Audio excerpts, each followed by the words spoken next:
Միգուցե այս միջոցառման անհրաժեշտությունը չլիներ, եթե Հայաստանի կառավարիչները սպասարկեն Հայաստանի Հանրապետության ազգային ու պետական շահը եւ դեկտեմբերի 9-ին նմանատիպ շատ ավելի մեծ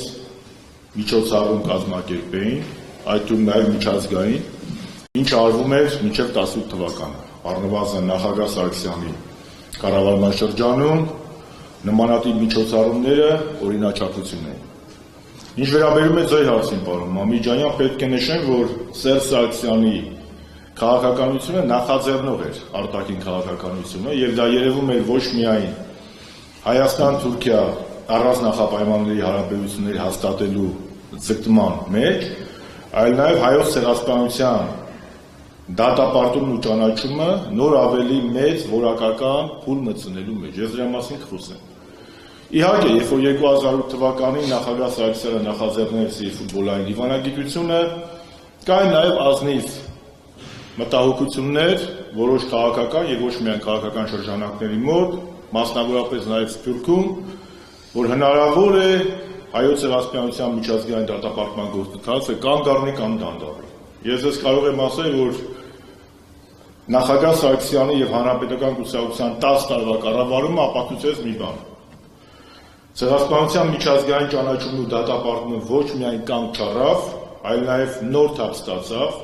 նոր որակ ստացավ, ես դրա մասին կխոսեմ, դա թուրքական ժխտողականության դեմ պայքարն էր, եւ երրորդ նոր որակը դա, այո, դուք շատ ճիշտ նշեցիք, այլ մեր բախտակի ժողովուրդների ցեղասպանությունների ճանաչման ու դատապարտման գործընթացի լոկոմոտիվ լինելն էր։ Տեսեք, առաջին իսկ պահից, երբ որ 2009 թվականի հոկտեմբերին Ցյուրիխում ստորագրվում էին հայ-թուրքական պրոտոկոլները, թուրքական դիվանագիտությունը Ահմեդ Դավութօղլուի գլխավորությամբ ցանկացան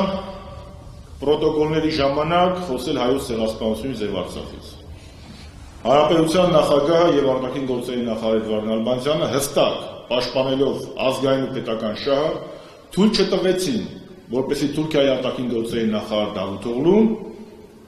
թեկուզ մեկ բառ կամ մեկ ստորակետ արտաբերի կամ ցեղասպանության վերաբերյալ Թուրքիայի դիրքորոշման կամ արցախյան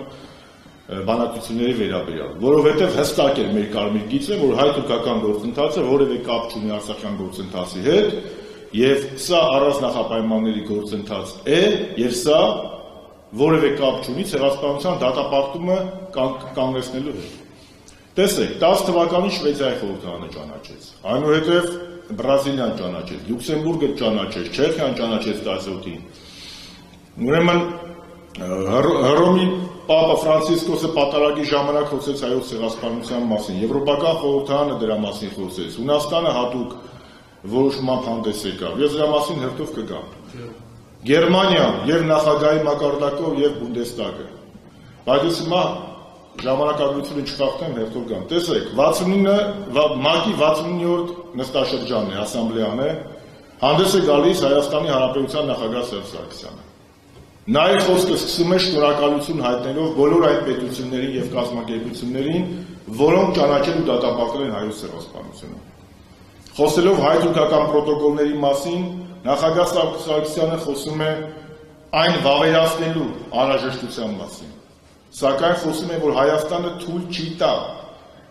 որ որևէ մեկը, այդ թվում նաեւ Թուրքիան, նախապայմաններում շանտաժով խոսի Հայաստանի Հանրապետության հետ։ Դա պետական ու ազգային գործի հստակ վարքագիծ է եւ խոսելով այդ պրոտոկոլների մասին նա նշեց. եթե Թուրքիան պետք է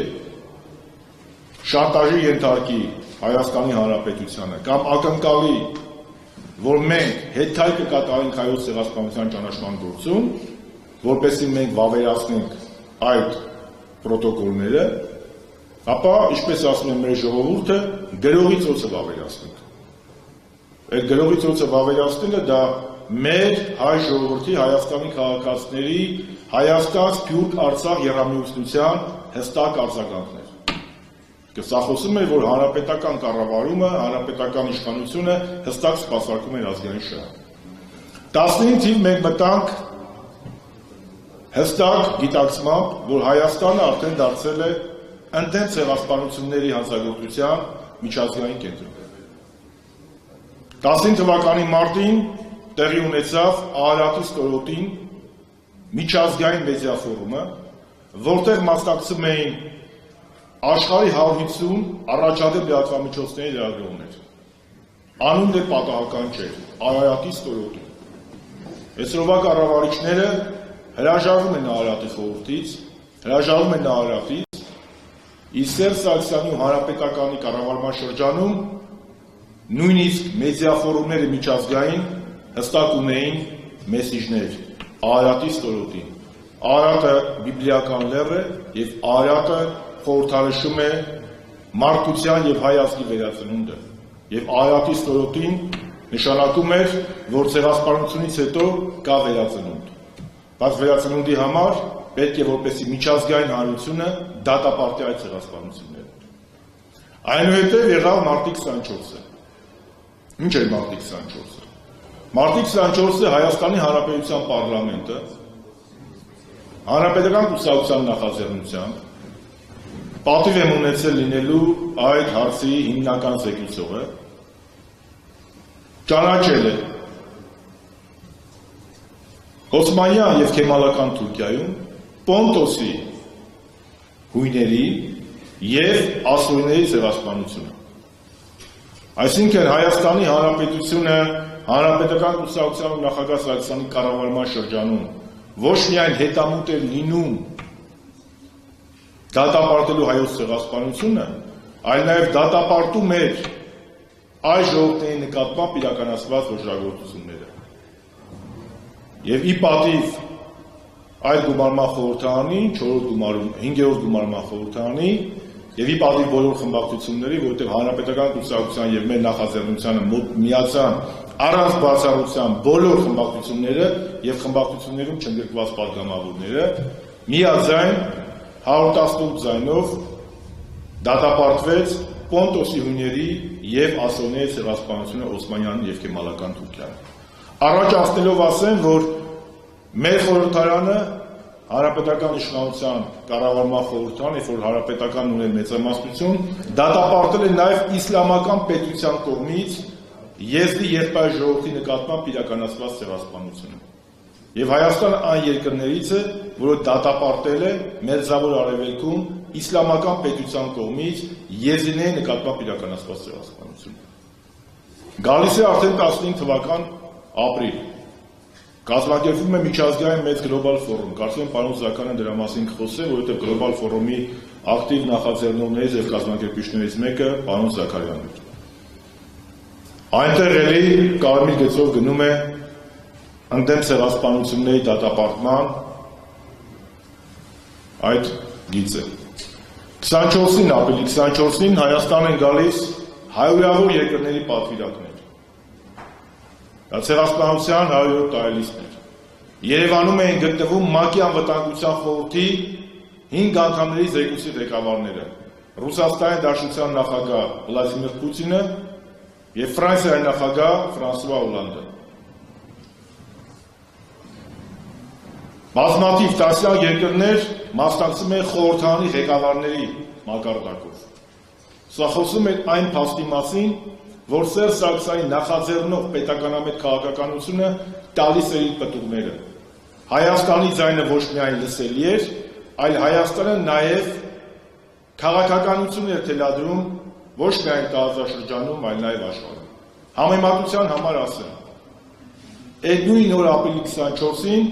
Թուրքիայում Էրդողանի գլխավորությամբ կազմակերպված էր Գալիպոլիի ճակատամարտի 100-րդ տարեդարձին նվիրված միջոցառումներ։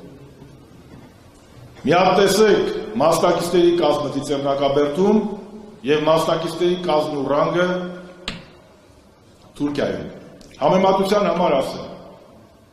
Գալիպոլիում Թուրքիայում Ռուսաստանը ներկայացնում է Պետդումայի ղեկավարը, իսկ Ծիծեռնակաբերդում Երևանում նույն օրը Ռուսաստանը ներկայացված էր իր նախագահ Վլադիմիր Պուտինով։ Սա խոսում է Հայաստանի գործոն լինելու եւ միջազգային բարձր հեղինակություն ունենալու մասին եւ մեր քաղաքականությունը ընկալելու մասին։ Խորհրդարանական մակարդակով բազմաթիվ գործողություններ են իրականացրել։ Բազմաթիվ։ Իմ նախաձեռնությամբ Լատվիայում, Լիտվայում, Էստոնիայում, Սլովակիայում, Չեխիայում, Հունաստանում, Կիպրոսում, նույնիսկ Ճապոնիայում եւ Սանկտ Պետերբուրգի SNG-ի կենտրոնակայանում պարլամենտական։ Տվյալ երկրների պարլամենտականների հետ միասին կազմակերպվել են Ցեղասպանության թանգարանի ցուցանմուշների ցուցադրություն։ Բոլոր միջոցառումներին մասնակցել են տվյալ երկրի պետական պաշտոնյաները, ամենացածը ռանգ եղել է պարլամենտի փոխնախագահ։ Եվ բոլորը ելույթ են ունեցել տվյալ երկրներում հասկանում եք, այդ երկրներում Ցեղասպանության թանգարանի ցուցադրություններ կազմակերպվել։ Եվ այդ բոլոր երկրների ղեկավարները ներկա են եղել։ Դա խոսում է Հայաստանի Հանրապետության միջազգային հեղինակության մասին։ Ավելին, 100 տարիցին ոչ միայն մեր դաշնակից երկրները, օրինակ Ռուսաստանի Դաշնության Պետդուման հանդես եկավ հատուկ հայտարարությամբ, այլ նաև Եվրոպական միության մի շարք երկրներ, մասնավորապես Հունաստանը, մայիսի 19-ին Աթենքում Հունաստանի խորհրդարանը հատուկ նիստ գումարեց, հատուկ նիստ նվիրված հայոց ցեղասպանությանը,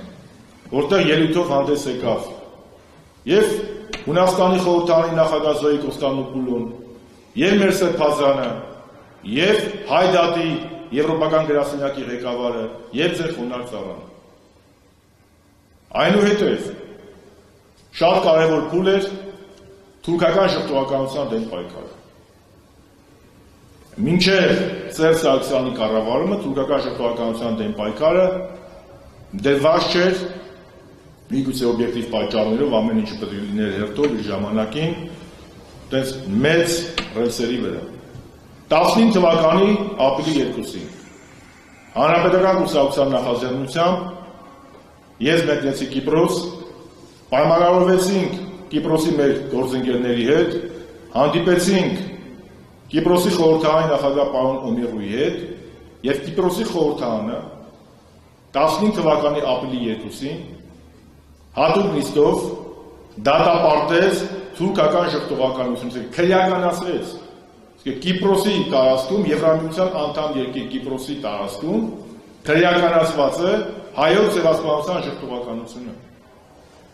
Նույնը հաջորդ տարի տեղի ունեցավ Ֆրանսիայում։ Իմի դերելով այս ամենը, ուզում եմ հստակ նշել, որ ֆուտբոլային դիվանագիտության ժամանակաշրջանում հայոց ցեղասպանության դատապարտումը ոչ միայն չնահանջեց, այլ նոր թափ ստացավ։ Սերժ Սարգսյանի իշխանության ժամանակաշրջանում Հանրապետական կուսակցության իշխանության տարիներին ոչ միայն բազմաթիվ երկրներում միջազգային կառույցներ ճանաչեցին հայոց ցեղասպանությունը, այլ նաև Հայաստանը դարձավ ընդդեմ ցեղասպանությունների միջազգային շարժման առաջամարտիկ երկիր, ինքը նախ դատապարտելով այս ժողովրդի նկատմամբ ցեղասպանությունները, զորօրինակ հույների, ասորիների ցեղասպանությունը Թուրքիայում եւ եզիդների ցեղասպանությունը Մերձավոր Արևելքում իսլամական պետության կողմից։ Եվ մյուս կարևոր որակական փոփոխությունը, որ մենք չսահմանափակվեցինք միայն ցեղասպանության դատապարտումով, այլ քայլեր սկսեցին կատարել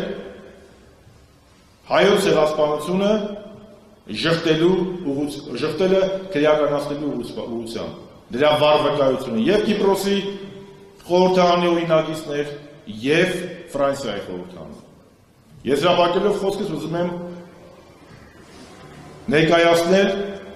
Հայաստանի երրորդ նախագահ, Հայաստանի Հանրապետական կուսակցության նախագահ Սերժ Սարգսյանի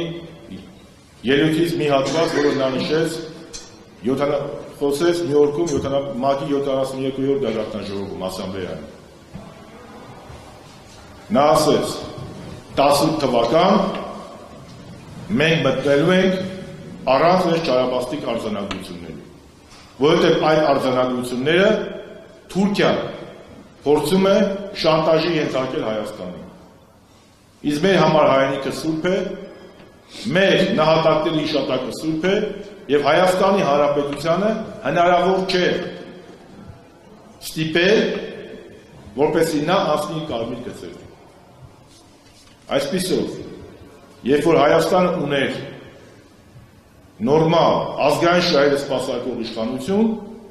իրենս Սերժ Սարգսյանի եւ Հայաստանի Հանրապետական կուսակցության, կար Արցախ, Հայաստան, Սփյուռք եռամիացություն, եւ մենք բոլորս գործում ենք հաշվի առնելով եւ կենտրոնում ունենալով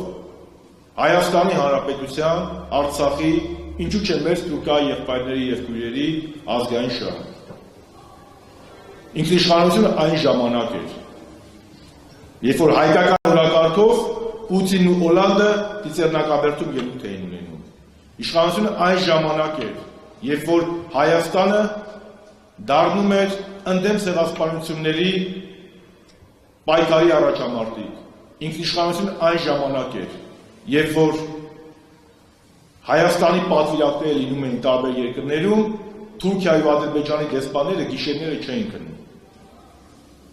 Ինքնիշխանություն, անկախություն այն ժամանակ ա եղել։ Դժբախտաբար այսօրվա ուրացման քաղաքականությունը հանգեցնում է նրան, որ մենք, եթե նմանատիպ այս դժոխային իրավիճակը շարունակվի, հստակ քայլերով գնալու են դեպի վիլայեթացման կամ ադրբեջանացման։ Եվ դրա համար է այս միջոցառումը նաև, որպեսզի ոչ միայն Հայաստանում, այլ նաև եւ մեր բարեկամ, եւ մեր դաշնակից, եւ մեր ոչ բարեկամ երկրներում տեսնեն, որ Հայաստանում կան քաղաքական ուժեր, կան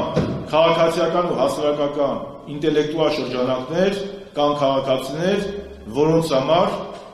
ինչպես պարոն Մելքոնյանը նշեց, ընդդեմ մարտության հոշագործությունները ժամանակ չեն ճանաչում։